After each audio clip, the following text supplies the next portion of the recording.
So you may have missed me. You may not have. You may not have noticed I was gone. But over the summer vacation in Japan, I didn't do anything. There's been a lot of changes at home.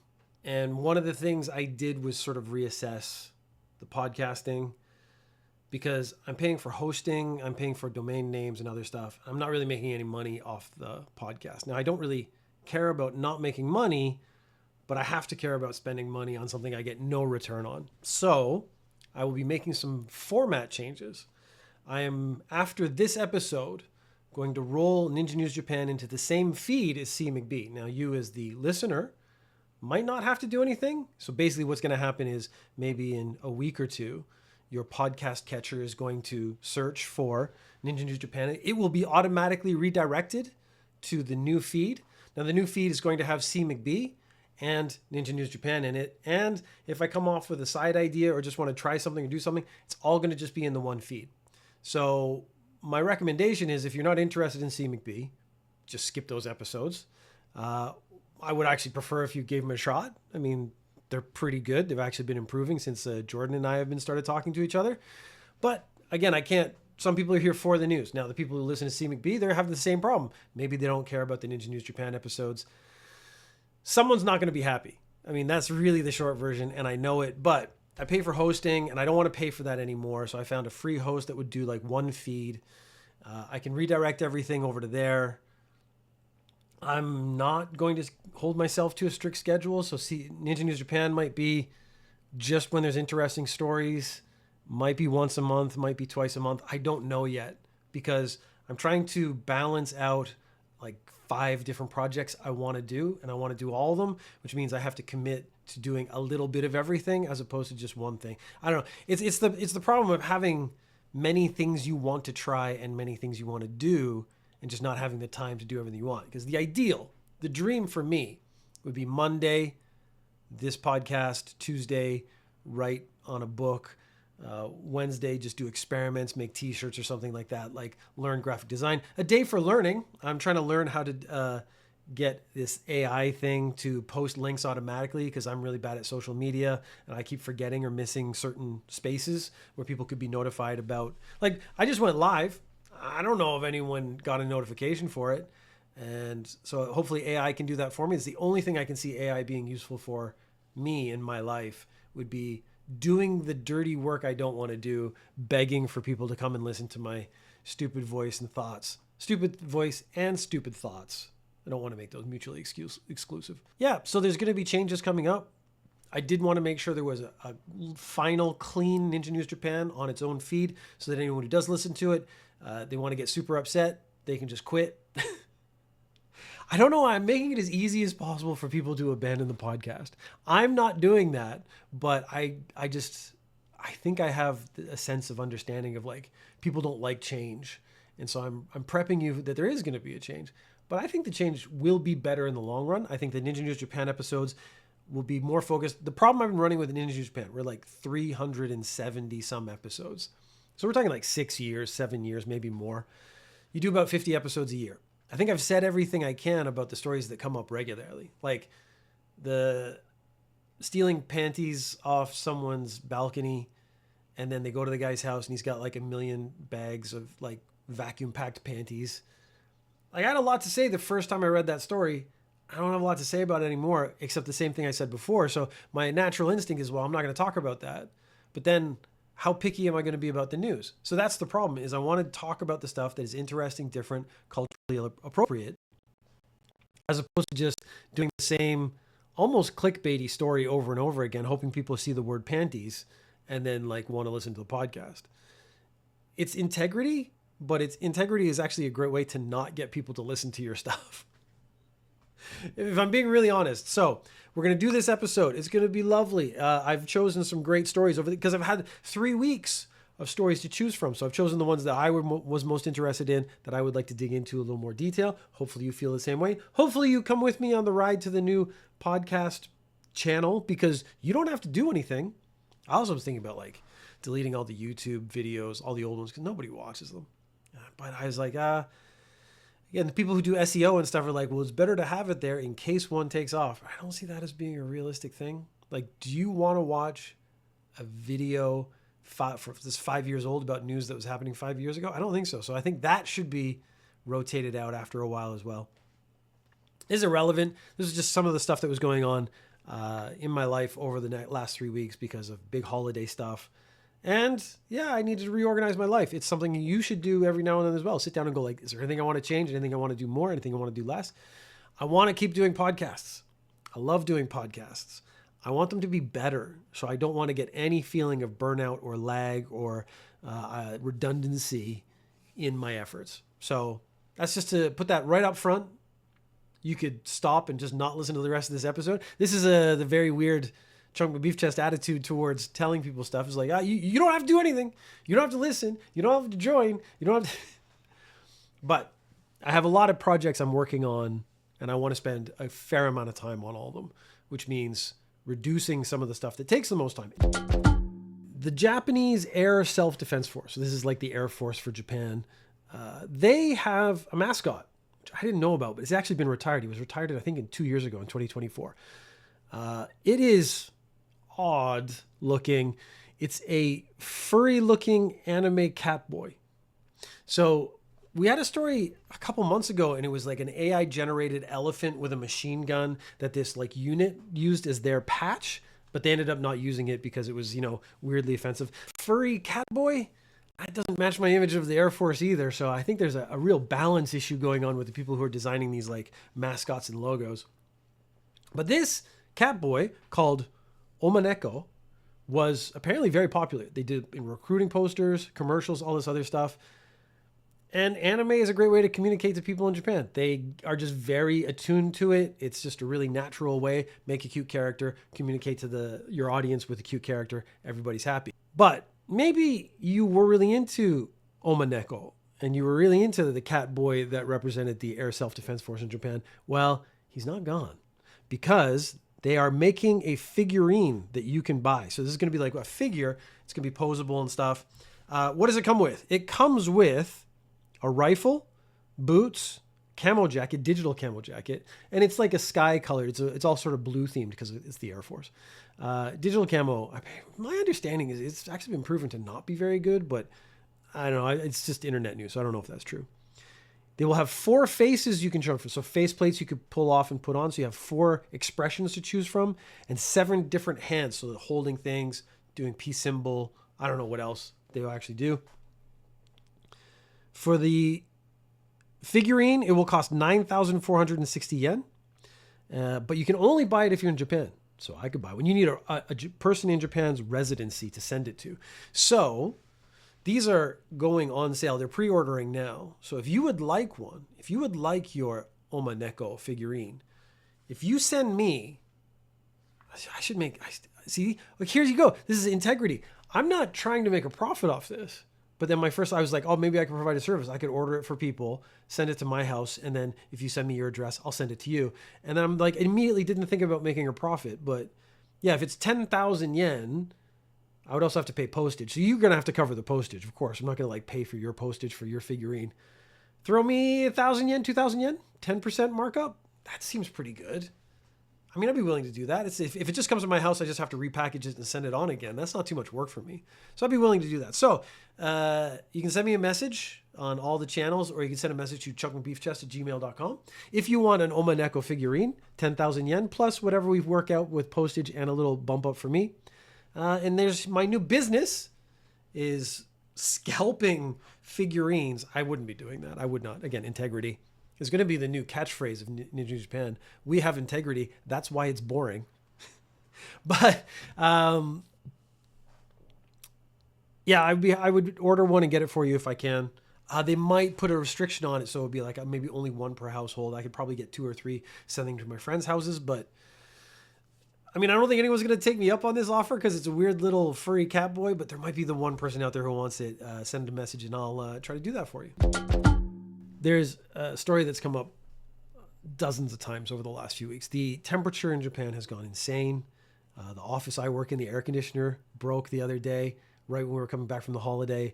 And it was just like, it was hotter in the room than it was outside. It was muggier in the room. It was like people say it's like going into a sauna as an expression. This was literally like going into a sauna. Like you felt the hot, wet air hit your face when you went into the room.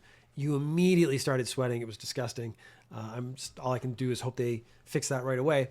One of the things they did in Japan was like, hey, maybe companies should allow people to wear shorts to work. And then immediately came up with sunehara, which is hair leg harassment. And so the idea is that men's leg hair is so disgusting. It feels like harassment to the people around them. They don't want to see it. They shouldn't have to see it. So by seeing that disgusting element of your body, that's a form of harassment. The harassments in Japan, they've gotten out of hand. Like it's actually now anything that happens becomes some kind of harassment. But this, like most internet things, a lot of internet stuff you hear about Japan, it's not a real thing. Because I didn't hear anyone else talking about sunehara unless they were referring to a news story they read online. And a lot of people were making jokes about it, but I never actually heard someone say like, yes, I would find the idea of looking at a man's legs in the office so disgusting I would consider that harassment. The question is, where did this come from? So like chicken at Christmas in Japan, it doesn't actually work the way you thought it did. So what happened in the 1970s is KFC did a big promotion around Christmas saying like, hey, buy your Christmas chicken, Kentucky Fried Chicken, for the holiday. And that became a thing in Japan. It became a very successful advertising campaign. And now people grow up with having chicken, usually Kentucky Fried Chicken, quite regularly at Christmas. And they think it's a almost universal tradition, even though it's a very localized thing in Japan. And it's actually the result of an advertising campaign, like Valentine's Day or any of these other holidays that were made up by companies who wanted to sell you something. This came about, a body waxing company did an advertising campaign and they coined the term sunehara, saying, if you're going to show your legs in Japan, if you're going to wear shorts into the office, you don't want to harass the people around you with your disgusting hairy legs, you should get them waxed. And we just happen to provide that service. So that's where the term came from. But did anyone actually ever complain about sunehara? A survey of 300 people found that 7% said shorts are okay. The other 93% said I would prefer if people didn't wear shorts, but that doesn't mean they were calling it harassment. So that's the actual problem is not many people are too fond of the idea of other people wearing shorts in the office. They just think, I mean, let's face it, if everyone wears pants every day for the last 10 generations, they're going to think you're supposed to wear pants. That's how it is. One of my favorite websites, bengoshi.com, they looked at the same thing and they said, like, is this harassment? Well, showing your legs is not harassment because women can wear shorter skirts. They don't necessarily have to shave their legs. I think it is a cultural thing that most women, if they were going to show off their legs, would shave their legs. It's, again, a cultural expectation. That's pretty normal. Men don't have the same cultural expectation, but you can see they're also expected to wear pants most of the time, so it's not an issue. So you sit this sort of weird back and forth. Yes, there's double standards. I'm not actually saying one's right or wrong. I think if you don't want to shave your legs, you shouldn't have to shave your legs. I think if you want to wear shorts, you should wear shorts. I'm very free in my ideas. But I do like the sort of social idea of how did this actually come to be? Is it actually an issue? Because it doesn't actually seem like any point did anyone say this feels like harassment other than this company that was trying to sell you a waxing service. So what happened is the BBC, they talked about this issue, wearing shorts in the office. And then they put in the title, a clickbaity title, saying sunehara or leg hair harassment or something like that. People on Twitter picked it up. They didn't read the article, which was actually explaining kind of a lot of the stuff I'm just explaining. And they took all the stuff out and they took all the context out and said, like, Japanese women are freaking out over sunehara in the office now that Japanese men are allowed to wear shorts, which 90% of that is inaccurate, but it makes a way better Twitter post that people then can react to, like, oh, men's leg hair is disgusting. Oh, they should be allowed to wear what they want. Let's fight now. So then the fight happens and you get lots of engagement. No actual person has claimed sunehara as an actual thing. I know this is very similar to something that just last week I heard about was nipple harassment. And this is men wearing tight shirts so that you can see their nipples. And some women find that disgusting. And they were trying to equate it. But I could see the immediate articles started talking about nipple harassment. No one actually said that. I think the women were saying, like, this is an unappealing thing. Your nipples are not very attractive. I don't want to see your nipples. And then they were like, well, I need to blow this up to be bigger to get some engagement on the internet. So I'm going to call it nipple harassment because that gets a lot of traction in Japan. And that became a story, but that one didn't get picked up by anybody. So it didn't last very long. So while Sunehara, leg hair harassment, has like been in the news regularly for the last 3 or 4 weeks, nipple harassment came and went in about 2 days. So it's really just a case of, does it pick it up? Does it get picked up? Is it popular? Is it interesting to talk about? Is it a weird Japanese thing? Because there's so many weird Japanese, wacky Japan stories, which is how I started Ninja News Japan, if I'm being really honest, because there was a lot of weird news coming out of Japan because it's a different culture. So it's very interesting. But now I'm getting more into the reality of all this stuff where they make these grandiose statements that turn out to be basically not true. Yes, there is an element of truth, but it's just not how it works in real life. And you should get used to that's how it is on the internet. A woman was arrested. She placed over 2,000 online orders with zero intention of actually paying for or getting the items. So she spent a year buying stuff from this anime company, manga company. And she technically bought 27 million yen's worth of product, but didn't actually pick any of it up, didn't actually accept any of it. And the way she got around it was, you can, in Japan, so maybe I live in an apartment, I don't trust my mailbox, or I'm going to get a big package, I can actually have it sent to a nearby convenience store. And then when it arrives, I will go to the convenience store, I'll show them my receipt, they will give me my package, I'll pay them whatever I need to pay them, maybe some postage or maybe nothing at all because it's included in the actual service. I haven't actually used it, which is why I don't really know the details too much. But if you don't show up and pick up the item after X amount of days, they just send it back to the company that you bought it from. So it's returned and you don't actually have to do anything. So this woman was ordering stuff to the convenience store and then just forgetting about it, not picking it up. But the company has to, like if you think about the logistics, has to send it to the convenience store, has to have it sent back. That costs money. So they're trying to say like, she's ordered so much stuff, 27 million. Oh, it was $27 million. Not 27 million yen. Like 27 million yen is still a lot of yen. But in dollars, that's way, way more money. We're talking like billions of yen that she's actually spent. So she must be buying like rare manga or stuff that's limited edition and stuff like that. She would do cash on delivery and then not pay the cash. So the postman would have to just take it back. She had over 238 different accounts so that she could place the 2,000 orders, because I'm sure her accounts would get banned. She would start a new one, account would get banned. She would start a new one, account would get banned, and on and on and on, infinitum.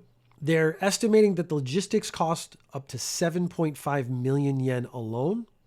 They lost sales because some items were listed as not available when they actually should have been available because they were sent out to the convenience store and then never actually picked up. But that means they couldn't sell it to someone else who actually might want to buy it. So the 7.5 million yen would have been delivery costs for sending it and have it sent back. But then there's another layer of invisible loss to the company on top of that, where they don't actually get to sell the item to someone who actually would have bought it, given them the money, and actually kept it. The woman said, this is the most Japanese excuse ever, that she did this because of stress and she felt a lot of satisfaction ordering items online. This is considered obstruction of business.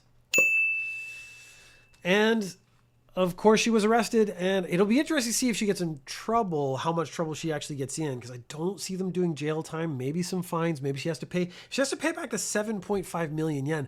That is a lot of money for an individual to pay back.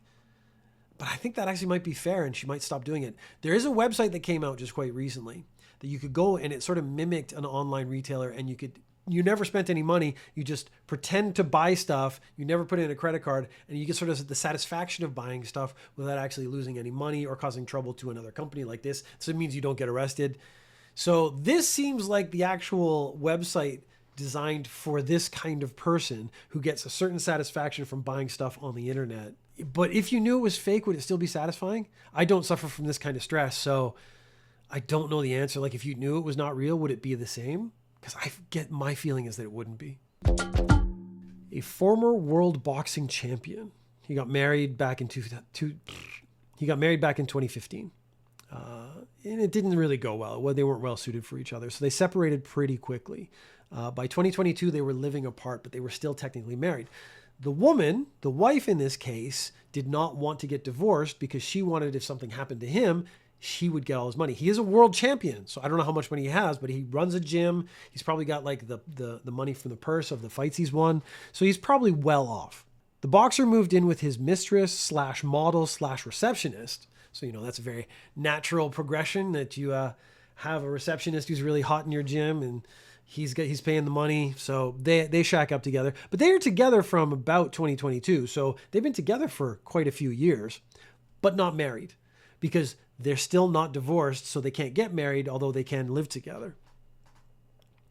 So he desperately wanted his mistress to get his assets if he died or something happened to him. He's in his 50s. She's 20 something. So there's a big age difference. So he's actually thinking about end of life stuff where she's thinking about beginning of life stuff and he's trying to take care of her. His wife refused divorce. We don't really know if it was malicious. It seems like she wanted more money from him. So if they got divorced, she wouldn't get the money. So he came up with a scheme, and boxers get hit in the head a lot. So that might be one of the first indications of how this scheme kind of went wrong. He wanted his parents to adopt his mistress, which would make his mistress his adoptive sister. And that way, if something happened to him, he'd be leaving it to a family member and it would be very difficult to contest versus it goes to his ex-wife because she's his ex-wife. I guess not ex-wife. It goes to his wife because they're still married. That didn't work out, or he wasn't confident enough. So then he decided he would adopt her himself, which means he would be living and sleeping with his own daughter. She's adoptive, but still his own daughter. But that also meant that his wife, with whom he has not divorced, would also be an adoptive parent very technically through marriage. So on the adoption form, he forged her signature. So the wife found out that someone was going around using the same last name. So she went to the National Register, which is, I think, very public, and she got the information. She could get his information very easily because she is his wife. Found out that she had apparently adopted a daughter that she was unaware of, and then said, look, this isn't my signature. I didn't sign this. And then he gets in trouble. The irony is that the divorce was finalized about a month after he had attempted to falsely adopt his mistress and make his daughter his lover. I'm getting more confused as I say this. But the irony is if he had just waited another month, the actually divorce would have been finalized and then he could just marry his mistress and made her his legitimate wife and there wouldn't have been any problem at all. There was like an official in Akita and he was dedicated to his job. I mean, that's really important. Akita wanted to get a new data center, one of these giant billion yen data centers that everyone hates, but it can be good for the economy. There's building, there's jobs, there's all that kind of stuff. And he's dedicated, so he is refusing to miss a press conference that he's supposed to be a part of. But he joins the press conference via Zoom. And he says, look, I'm at home. We'll Zoom in. I'll tell you about the data center and what I want to do with it for people or stuff. I don't know. And, you know, I'm wearing very casual clothes, so I don't want to turn my camera on. After a while, one of his colleagues is like, dude, you got to turn your camera on. You're talking about the data center and stuff. You need to turn your camera on so we can see your face. Now, he's wearing a bathrobe. So maybe he's had a very relaxing bath with his wife because there's a person in the background who's also wearing a bathrobe. So they've had sort of maybe a very luscious morning or afternoon. They didn't actually say what time of the day this was. It's my day off. I'm hanging out in a bathrobe with my wife. Nothing wrong with that. Then someone took a look at sort of the background. Now there's people watching this and the video went online. And someone said, you know, that wallpaper doesn't look like normal house wallpaper. Like you can see in the room I'm in, very boring white wallpaper. You can't really see that wall very well. There's like palm fronds on it. I actually hate that. I was going to cover it up with soundproofing, but it's just not worth the money or the effort. But it was more just to have this complete black aesthetic was actually what I was thinking of. But there is a place where this sort of very outlandish wallpaper gets used very regularly. And those would be love hotels. So the question then suddenly became, is this politician doing a Zoom meeting, sort of press conference from a love hotel with his wife? But if he's with his wife, why would he go to a love hotel when they could just behave that way at home? So now the question is he doing a press conference from a love hotel with his mistress in the background? And is that a good idea? Well, let me tell you, it's not. Of course, because it's easily verifiable, you could actually go into the guy's house and see if the wallpaper is the same. You could maybe, if you frequent enough love hotels, you actually could recognize the style. Love hotel rooms do have a distinct style. If you've ever been in one, that feeling is similar across all of them. There's an aesthetic that they use.